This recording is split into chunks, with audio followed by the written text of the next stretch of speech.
Good morning, dear learner. I am Professor Ravi Kumar, an aerospace engineer by training and academician by profession. Today, I will discuss about the science of flight, how actually your aircraft used to fly. First of all, what is the aircraft? Aircraft is any machine which is either powered or non-powered, which is capable of flying. How any object will fly in the atmosphere? It will fly if it can sustain, it can able to generate a normal reaction to its flight path which can support its weight. How will it happen? Aircraft is having wing. Wing is specially designed like an airfoil. I will draw here schematically. You can see how does it look like. So if I say this is any aircraft, right, which is in the air, and this is the cockpit, and this area where you will find the man wing. So this portion is known as man wing of an aircraft. So this man wing is responsible for creating 90% of the lift required to make your aircraft to be fully airborne. This is the area which we say cockpit. Cockpit is the area where your pilot used to be seated, and all the control panels will be installed in the cockpit area.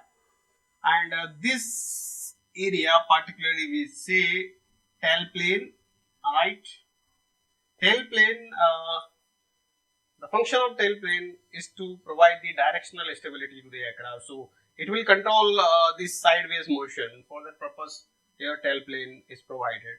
And beneath the tailplane, there will be small airfoil kind of structure which will be here, that is known as horizontal stabilizer.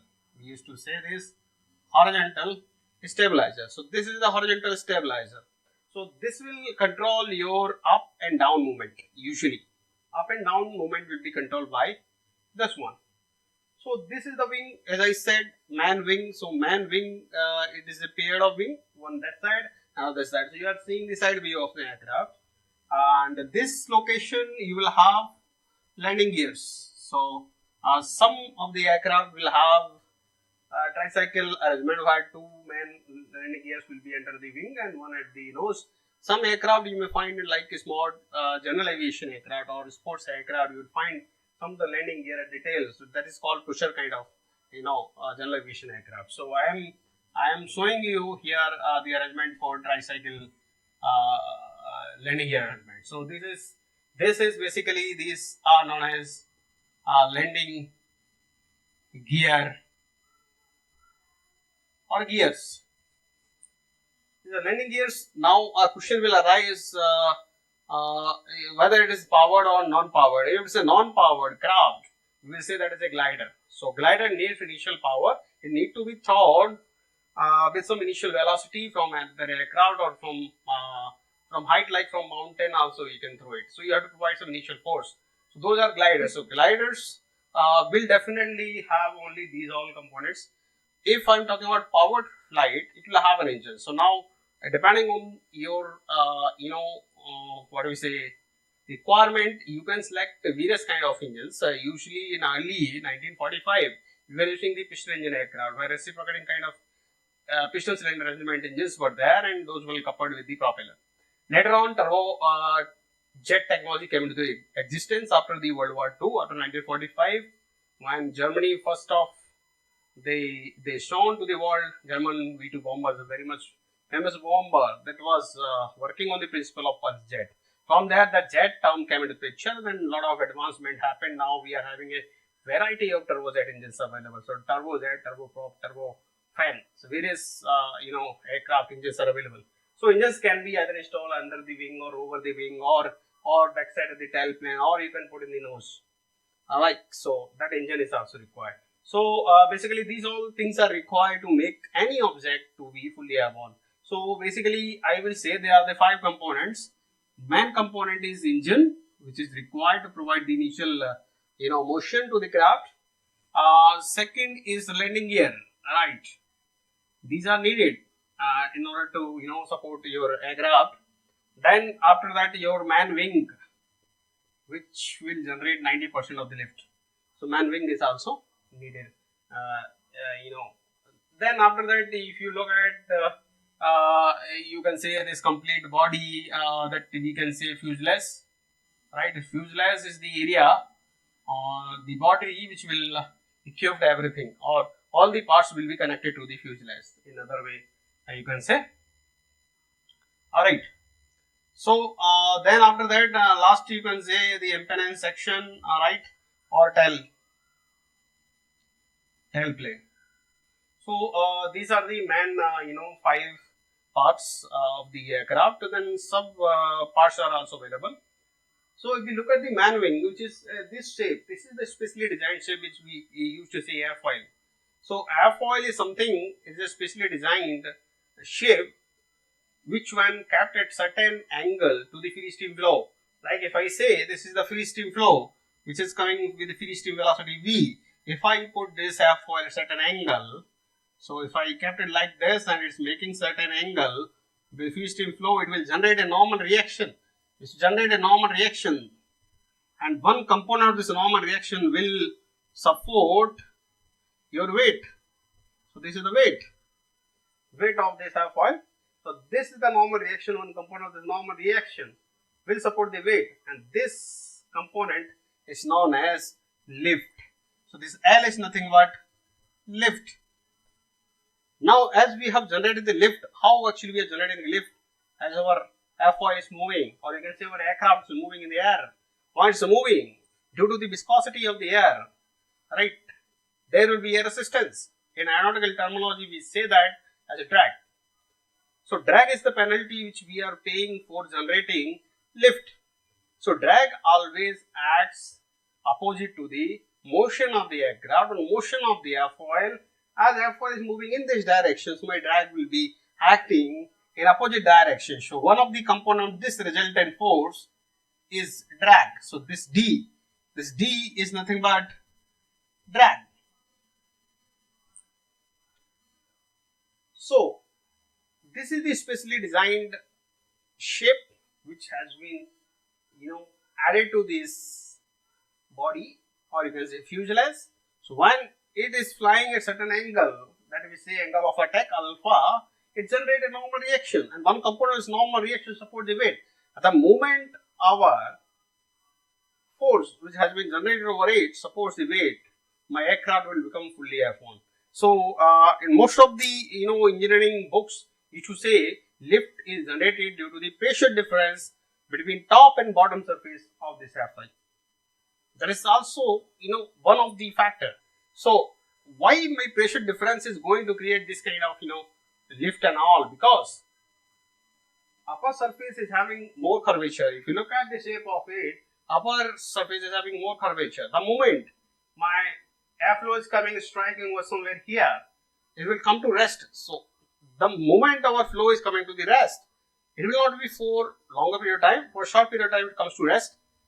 That point is known as stagnation point, and after the stagnation point, complete that potential energy, right, which was generated at the stagnation point, it will start converting into the kinetic energy depending on the curvature present in the object. So here curvature on the top surface is more, so flow will accelerate on the top surface, while at the bottom surface you look at it's almost flat, so here it will decelerate.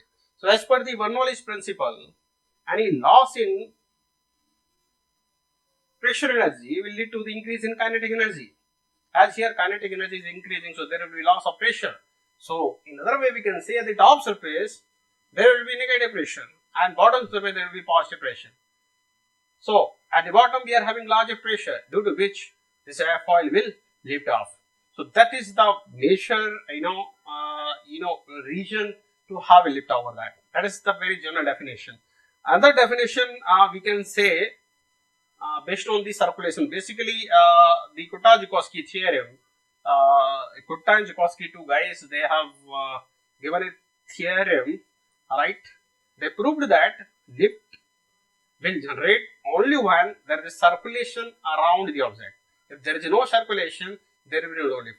even with pressure difference will definitely be there, but the pressure difference will not be sufficient to generate the circulation required to have a lift. So this is the contrary, definition of lift, where we can sideline this pressure difference, causing the lift. So this is the correct definition. When this pressure difference reaches a certain value at which there is a circulation in the system which is just sufficient to lift the object, this is known as lift. So lift is directly proportional to the circulation generated. Now, how circulation will generate? Very basic definition, very simple, analogy. Airflow is coming like this, it will strike over here. The moment it strike over here, whole of the kinetic energy coming to the rest. That means it is converting into potential energy. Then all of a sudden, it will start accelerating. The moment it start accelerating, due to the viscosity of the air and surface friction over the surface, flow will try to turn. So the flow phenomena will be something like this. If you look at, flow is coming like that, it will strike over here, it try to circulate like this. One circulation within this boundary layer, so boundary layer is forming here, second circulation, third circulation, like that. As flow is accelerating, so over the length of this airfoil, there will be increase in the strength of circulation. So here at the top surface, you will have larger amount of circulation like this, which will be assisted by the another circulation from the bottom. So overall, if you look at around this object, there will be net circulation generated gamma, which will be responsible for creating the lift. So these are the two definitions of lift. Second one is much more, practical, as we say. Circulation is the reason to have lift. I am not denying that first definition is not correct. That is also correct. Pressure difference is also needed. But pressure difference will have a certain value at which will have this circulation, which is known as Kutta condition. So Kutta condition states that flow should leave the trailing edge smoothly. That means there should not be any circulation at the trailing edge of the airfoil. So this is the condition, right, where there will be circulation only around the object, around the airfoil, but there will be no circulation at the tip or trailing edge of the airfoil. So the pressure difference at which this condition exists is known as Kutta condition, and the moment your Kutta condition will satisfy, you will have a lift in the system, right? So this is the basic, definition of lift. So whenever any object starts moving from the rest, it attains certain velocity, and after that there will be a generation of pressure which is sufficient to initiate this circulation in the system, and this circulation will be responsible to generate the lift. So in other words, say lift is directly proportional to the circulation. This is the basic definition, and the general definition is given by lot of work. It depends on the pressure difference between top and bottom surface of the airfoil. This is also correct, but this pressure difference is having a certain magnitude at which it is able to generate this condition. That is called Kutta condition. Kutta condition. Once this condition is achieved, we will have a lift over airfoil. So if you are having any doubt, you can ask me in the comment section regarding these two theories which I discussed today. Thank you very much for listening.